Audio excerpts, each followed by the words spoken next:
जय साथियों, स्वागत है आप सभी का एक बार फिर से। उम्मीद है दोस्तों आप सभी बेहतरीन होंगे। यूपी पुलिस री एग्जाम की तैयारी हम लोग कर रहे हैं। तो दोस्तों आप सभी को पता है कि यूथ कंपटीशन की बुक को सॉल्व करने जिसे 50 सेट दिए हैं। आज हमारे जो सेट नंबर है 5वां सेट है, प्रैक्टिस सेट नंबर 5 हम लोग करने वाले हैं। फिर से वही 37 प्रश्न। दोस्तों वीडियो पसंद आए तो लाइक से सब्सक्राइब जरूर करें, पूरा वीडियो देखें। आपको लास्ट में बताना कि आपने स्कोर कितना किया और कमेंट बॉक्स में कुछ ना कुछ जरूर लिख के जाएं, बता के जाएं कि आपको क्वेश्चन कैसे लगे, किस प्रकार के और क्वेश्चन चाहिए। इस बुक के मैथ भी चाहिए, हालांकि जीएस भी मैंने करवाई थी, रीजनिंग भी मैंने क्वेश्चन करवाए हैं, आप लोग देख लिए। लिंक नीचे प्ले लिस्ट में दिया है, वहाँ से जाकर आप सारे वीडियो देख सकते हैं। बिना देरी की शुरुआत करते हैं आज के पहले क्वेश्चन की। पहला क्वेश्चन आपकी स्क्रीन पर ये रहेगा, राइट आंसर क्या है बताना है। क्वेश्चन पहला की रहा, सुरों की संख्या कितनी है। तो सुरों की संख्या अगर आपके एग्जाम में पूछी जाती है तो आप सभी को पता है सुरों की संख्या कितनी होती है, 11 होती है। ठीक है, सुरों की संख्या क्या होती है, 11 होती है। और सुर हमेशा कैसे बोले, स्वतंत्र रूप में बोले जाते हैं। कैसे दोस्तों, स्वतंत्र रूप से जो बोले जाते हैं उन्हें हम सुर कहते हैं, याद रखेंगे। और सुर जो होते हैं व्यंजन में सहायता करते हैं, व्यंजन की सहायता करते हैं। ठीक है, याद रखेंगे। चलिए नेक्स्ट पर चलते हैं। क्या निम्नलिखित में से विराम चिन्ह का बताना है कौन सा होगा। उपयुक्त विराम चिन्ह का चयन कीजिए। सुनील जरा इधर आ, सुनील जो है वो जरा इधर आ। तो देखो यहाँ पर इसमें कौन सा विराम, देखो ये होता है, अगर मैं सबके नाम बता दूं, ये जो होता है विस्मयादि सूचक इसे बोलते हैं। क्या बोलते हैं इसे, विस्मय विराम या आश्चर्य चिन्ह। विस्मय विराम, विस्मयादि सूचक भी बोलते हैं, विस्मय विराम बोल सकते हैं, विस्मय विराम बोल सकते हैं। ये जो होता है इसे क्या बोलते हैं, इसे याद रखेंगे अपूर्ण विराम या विवरण चिन्ह बोलते हैं। इसे बोल सकते हैं विवरण चिन्ह। इसका नाम आपने विवरण चिन्ह तो सुना होगा, लेकिन एक और नाम है इसका, क्या बोलते हैं, अपूर्ण विराम। क्या बोलते हैं, अपूर्ण विराम। मतलब अभी चीज़ क्या है, अपूर्ण है, अपूर्ण विराम भी होता है। ये आपको पता होगा, ये इसे क्या बोलते हैं, पूर्ण विराम। इसे क्या बोलते हैं दोस्तों, पूर्ण विराम। इसे क्या बोलते हैं दोस्तों, इसे पूर्ण विराम बोला जाता है, पूर्ण विराम बोलते हैं। ठीक है, सॉरी माफ़ी चाहेंगे, पूर्ण विराम तो ये अल्प विराम है। क्या दोस्तों, अल्प विराम, ये अल्प विराम है। और ये क्या है, ये अर्ध विराम है। ये क्या दोस्तों, ये अर्ध विराम है। ये क्या आपका, ये अर्ध विराम है। तो कहा है सुनील जरा इधर, यानी कि यहाँ पर एक प्रयोग होगा और इससे हम लोग अल्प विराम कहेंगे। राइट आंसर क्या होगा, विकल्प उत्तर सी होगा, अल्प विराम यहाँ पर प्रयोग होगा। नेक्स्ट पर चलते हैं। वचन किसके लिए प्रयोग किया जाता है, वचन। जैसे वचन जो होते हैं, वचन जैसे ध्यान देने की बात यह है कि सर्वनाम विशेषण और क्रिया के रूप में मूलतः संज्ञाओं पर आश्रित होते हैं। तो वचन जो होते हैं हमेशा संज्ञा पर ही प्रयोग किए जाते हैं। ऑप्शन नंबर ए के साथ चलते हैं, वचन हमेशा संज्ञा पर प्रयोग होते हैं। निम्नलिखित में से कौन सा सर्वनाम पद है। देखो राधा नाम है, नाम ही नाउन है, नाम ही नाउन है, मतलब नाम ही क्या है, संज्ञा है। ठीक है, ये संज्ञा आपका हो जाएगा। वह सुंदर, सुंदर क्या है दोस्तों, विशेषण है, विशेषण, विशेषण, विशेषण। ठीक है, अच्छा विभीषण, देखिए विभीषण जो है ये संज्ञा भी है और विशेषण भी है, लेकिन ये प्रयोग होता है वाक्य के रूप में।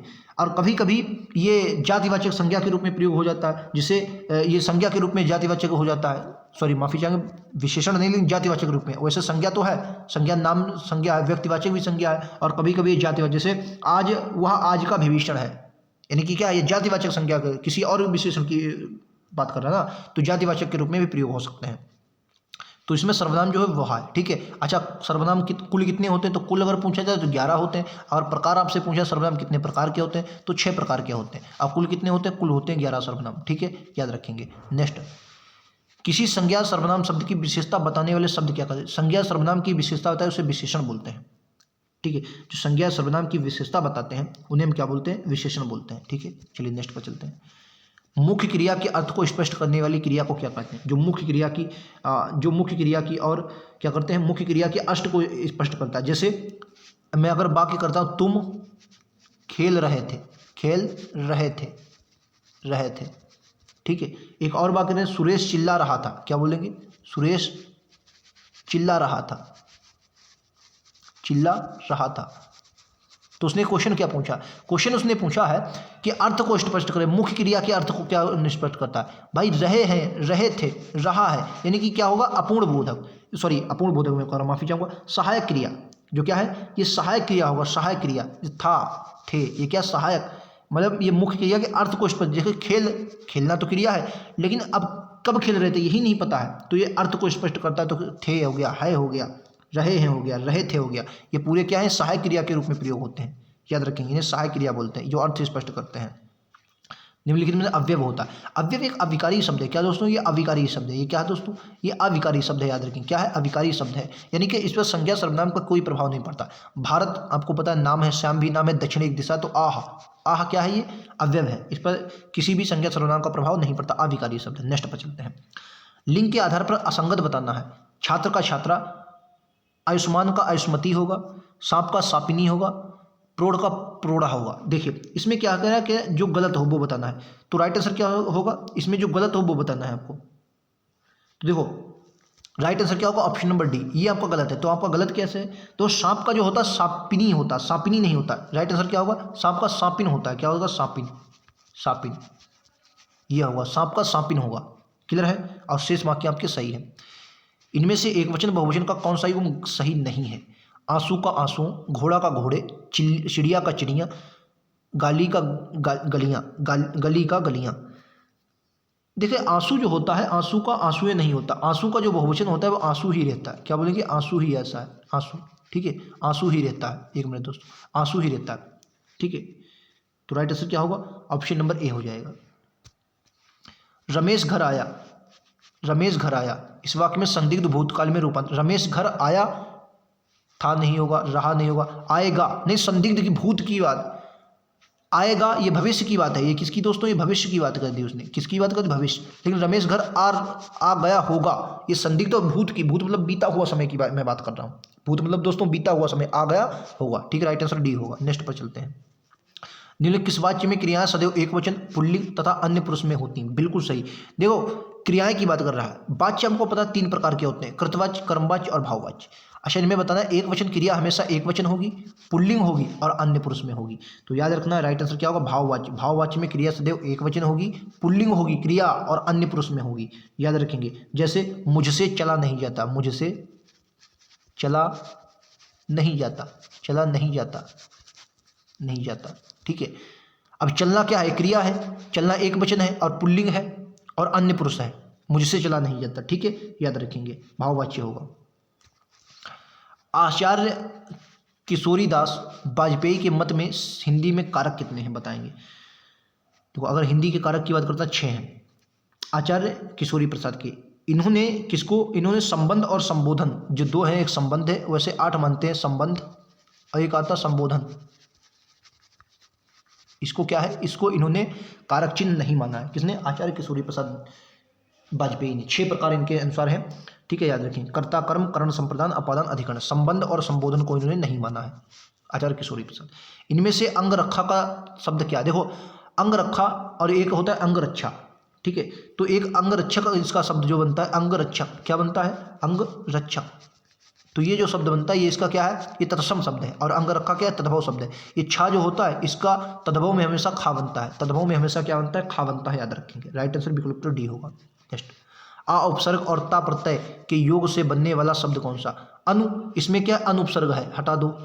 अननयता, आ अवसरवादी धनता, असहनशील धनता, तो अनन्यता। तो इसमें अगर आप देखेंगे तो राइट आंसर विकल्प उत्तर डी बनेगा, असहनशील धनता, ठीक है, याद रखेंगे। इसको अगर मैं तोड़ कर बताऊं तो ये आ उपसर्ग तोड़ेगा, फिर असहनशीलता, सहनशील और प्लस ता, ठीक है। तो राइट आंसर क्या होगा, डी होगा, ठीक है। उम्मीद है आप लोग समझ गए होंगे, क्लियर है।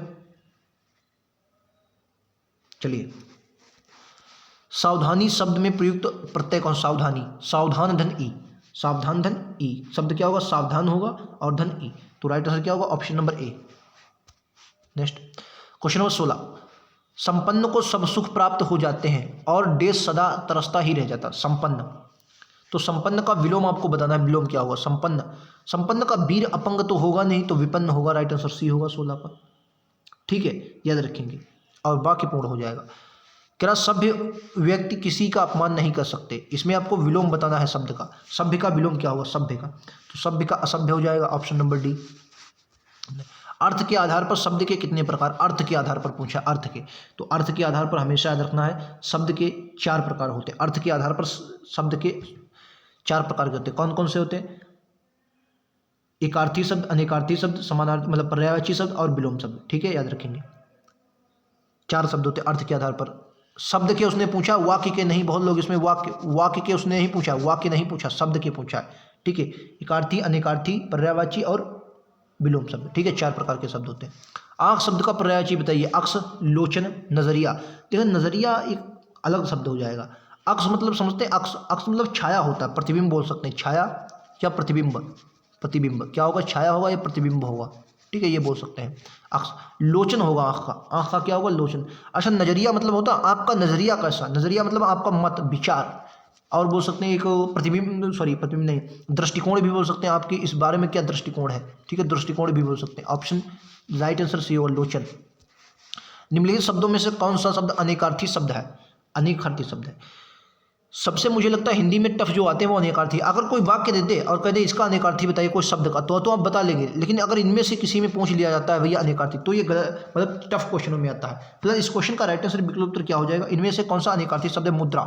मुद्रा एक अनेकार्थी शब्द है। मुद्रा कई रूपों में प्रयोग हो सकती है, जैसे मुद्रा एक सिक्का भी होता है, ठीक है, बहुत सिक्का बोल सकते हैं भाई। मोहर भी होती है मुद्रा की, मोहर बोल सकते हैं, मोहर हो सकता है।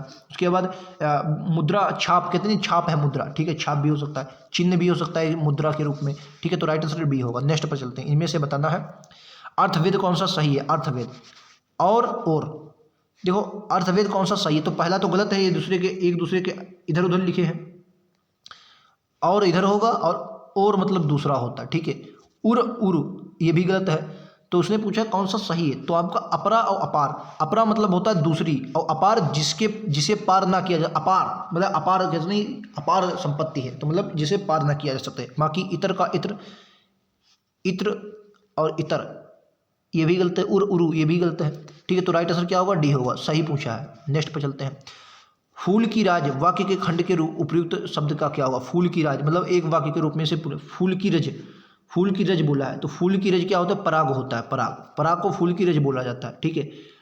अच्छा, पार्थिव क्या होता है, पार्थिव जानते हैं, जो पृथ्वी से संबंध रखे, क्या हो, पृथ्वी से संबंध जो रखे, पृथ्वी से जिसका संबंध होता है बोलेंगे पार्थिव होता है, ठीक है, पृथ्वी से जो संबंध रखता हो, ठीक है। और बाकी पतित मतलब क्या होता है, पतित मतलब बोल सकते हैं नैतिक पतन हो चुका हो, जिसका क्या हो, नैतिक पतन हो रहा हो, मतलब नैतिक पतन हो रहा बोल सकते हैं, पतन, ठीक है। और पराग तो समझ सकते हैं, फूल की रज। प्रदोष बोल सकते हैं सूर्य के अस्त होने का जो समय होता है, जो सूर्य अस्त होता है, सूर्य के अस्त होने, सूर्यास्त नहीं, सूर्य अस्त होने का समय, सूर्य अस्त जो होता है, जो सूर्य होता है वो जब अस्त होता है, अस्त सूर्य के अस्त होने का जो समय होता है, सूर्य के अस्त होने का समय जो होता है उसे बोलते हैं क्या, प्रदोष समय, ठीक है। क्वेश्चन नंबर 23, जो अचानक आंखों से ओझल हो गया हो, ये अनेक शब्दों के लिए क्या बोलेंगे, आंखों से ओझल हो गया हो, तो राइट आंसर क्या होगा, ऑप्शन नंबर सी अंतर्ध्यान, ऑप्शन नंबर सी अंतर्ध्यान। अच्छा, अंतर्ध्यान ये बहुत इंपॉर्टेंट है, अंतर्ध्यान ये कई बार ये वर्तनी में पूछ लिया जाता है, अंतर्ध्यान, ठीक है, अंतर्ध्यान याद रखेंगे। नेक्स्ट, संधि के कितने भेद हैं, तो संधि आपको पता होगी, संधि के 3 भेद होते हैं, स्वर संधि, व्यंजन संधि और विसर्ग संधि, और स्वर संधि के 5 होते हैं, ठीक है। नेक्स्ट, समास के कितने भेद होते हैं, तो समास के आपको पता होगा 6 भेद होते हैं, कौन कौन से, द्वंद्व समास, द्विगु समास, कर्मधारय समास, तत्पुरुष समास, बहुब्रीहि समास, अव्ययीभाव। नेक्स्ट, वर्तनी की दृष्टि से शुद्ध वाक्य का चयन कीजिए, शुद्ध जो है वर्तनी की दृष्टि, काम पूरा कर डालो नहीं तो जुर्माना होगा। पहला, इस समय सर्दी है इसलिए कोट पहन लो, वक्त निकल जाता है पर बात याद रह जाती है, दोष तुम्हारा है और इसका मुझे विश्वास है। तो इसमें से शुद्ध वाक्य पूछा है, तो शुद्ध वाक्य आपको याद रखना है, ऑप्शन नंबर क्या होगा, वक्त निकल जाता है पर बात याद रहती है, ये आपका शुद्ध है, ऑप्शन नंबर सी शुद्ध है। बाकी देखिए, काम पूरा कर डोलो, डोलो थोड़ी होगा, काम पूरा कर डालो, क्या होगा, काम पूरा कर डालो, ठीक है, पहला गलत। इस समय सर्दी, सर्दी गलत लिखा, सर्दी आपका गलत है, सर्दी आपको पता है इस तरीके से सर्दी लिखी जाती है, ठीक है। दोष जो होता है, दोष भी गलत है, दोष जो होता है वो इस तरीके से लिखा जाता है, दोष, इसमें जो ये वाला सा लगता है, ये वाला कौन सा सा होता है, मूर्धन्य, ये मुर्दा सा होता है, मूर्धन्य सा होता है, ठीक है। चलिए नेक्स्ट पर चलते हैं, निम्नलिखित में उद्दीपन का कार्य क्या होता है, उद्दीपन का कार्य क्या होता है बताएंगे, उद्दीपन।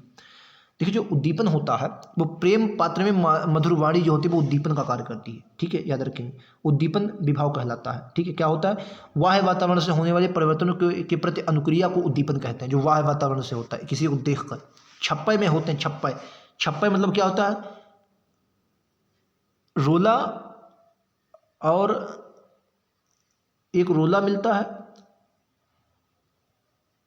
प्रथम चरण रोला छंद के तथा अंतिम चरण जो होते हैं वो उल्लाला के होते हैं, रोला और उल्लाला के, रोला प्लस उल्लाला, उल्लाला ये मिलकर बनता है, ठीक है, उल्लाला, ठीक है, रोला और उल्लाला।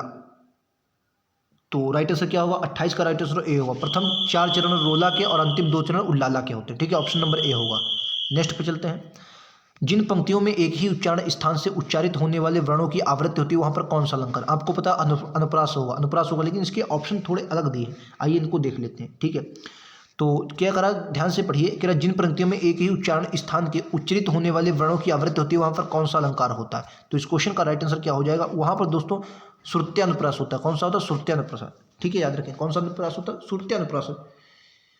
ठीक है, याद रखेंगे। नेक्स्ट पर चलते हैं, दिए गए वाक्य में उपयुक्त रिक्त स्थान भरना है। कौन सा है, रिक्त स्थान की पूर्ति। मेहनत ही डैश है, मेहनत ही क्या है, जीवन है, मृत्यु है, अभिशाप या परिश्रम।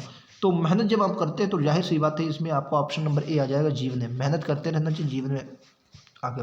कंगाली में आटा गीला, लोकोक्ति का सटीक अर्थ क्या होगा, तो कष्ट पर और कष्ट आना, गरीबी में रहना नहीं होगा, कष्ट पर और कष्ट आना, ऑप्शन नंबर बी होगा। बोए पेड़ बबूल के तो आम कहाँ से हो, लोकोक्ति का अर्थ क्या होगा, बोए पेड़ बबूल के तो आम कहाँ से हो। तो भाई एक बात आप सभी को पता ही होगा, राइट आंसर क्या होगा, ऑप्शन नंबर बी होगा, जैसा कर्म करोगे वैसा ही फल मिलेगा। कर्म के अनुसार फल नहीं मिलता, यानी जैसा कर्म करोगे वैसा फल मिलेगा। 33वां क्वेश्चन देखिए, भक्ति काल को हिंदी साहित्य का स्वर्णकाल युग निम्न से किसने कहा। वेरी इंपॉर्टेंट क्वेश्चन, रटा हुआ क्वेश्चन, आपको ये रटा होना चाहिए। तो भक्ति काल को हिंदी साहित्य का जो स्वर्णयुग कहा है वो श्याम सुंदर दास ने कहा, श्याम सुंदर दास ने कहा था, याद रखें। श्याम सुंदर, जो जॉर्ज गियर्सन है इन्होंने भक्ति काल को स्वर्णकाल कहा था। स्वर्ण युग और स्वर्णकाल में अंतर है दोस्तों। जो जॉर्ज गियर्सन है इन्होंने कहा था स्वर्णकाल, इन्होंने क्या बोला था, स्वर्णकाल। स्वर्णकाल, स्वर्णकाल और स्वर्ण युग में अंतर है। स्वर्ण युग बोला था श्याम सुंदर दास ने। अच्छा, रामचंद्र शुक्ल ने भक्ति काल और हजारी प्रसाद ने इन्हें लोक जागरण काल कहा था। जो रामचंद्र शुक्ल ने इन्हें लोक जागरण काल कहा, क्या बोला, लोक जागरण काल। जागरण काल याद रखेंगे, आपके एग्जाम में पूछा जा सकता है। तो यहाँ तक हमने 33 क्वेश्चन किए। 4 क्वेश्चन में हमेशा इसलिए छोड़ देता हूँ क्योंकि जो इस प्रैक्टिस सेट है, इस प्रैक्टिस में 4 क्वेश्चन वो गद्यांश के दिए होते हैं। ठीक है, तो गद्यांश दोस्तों इस मोबाइल की स्क्रीन पर थोड़ा बड़ा हो जाता है, पढ़ने में इधर उधर क्वेश्चन हो जाते हैं, तो 4 क्वेश्चन छोड़ देते हैं। बाकी 33 में से आपका स्कोर कितना रहा आपको जरूर बताना है, ताकि मैं आपको मुझे पता लग सके कि आपकी तैयारी कितनी है और कितने आपको प्रैक्टिस सेट चाहिए। फिलहाल मैं 50 प्रैक्टिस सेट आपको करवाऊंगा, जिससे आपकी तैयारी और भी बेहतरीन हो जाएगी। उम्मीद है आपको क्वेश्चन पसंद आए होंगे, क्वेश्चन अच्छे लगे हो तो चैनल को जरूर सब्सक्राइब कर ले। यूपी पुलिस एग्जाम के लिए लगातार मैं आपको क्वेश्चन देता रहूंगा, जो आपके एग्जाम के लिए बहुत महत्वपूर्ण होंगे। मिलते हैं अगले वीडियो में दोस्तों, आज के लिए इतना ही। धन्यवाद, जय हिंद, जय भारत।